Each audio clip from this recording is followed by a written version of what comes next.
According to me, the concept of an Indic is perhaps the most suited for an Indian context, because for a very long time what I think India has been grappling with is the concept of a European style nationalism or cultural nationalism as opposed to civilization nationalism, because India has to be treated as a subcontinent, notwithstanding the fact that it is today a country, given the sheer diversity, the sheer size and scale at which it operates, and the multiple communities that exist here.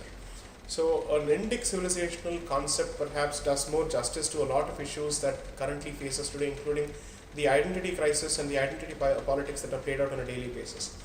Indic civilization, so to speak, is effectively the representation of this culture's journey, this land's journey, and the confluence of cultures which have given rise to an Indic identity today. Notwithstanding the diversity of this land, for every person who comes from outside India and who visits India, he sees a unity in diversity in its true sense, notwithstanding the fact that he may have visited various parts of the country, diverse parts of the country, and come across different cultures. He still sees a unity in this culture, because that is the product of several decades and centuries and millennia of syncretization, so to speak. And which is why any racial theory, any racist theory, any invasion theory, perhaps according to me an Aryan invasion theory, so to speak, or a Dravidian invasion theory, an Aryan invasion or an Aryan Dravidian theory does not fit into the civilizational,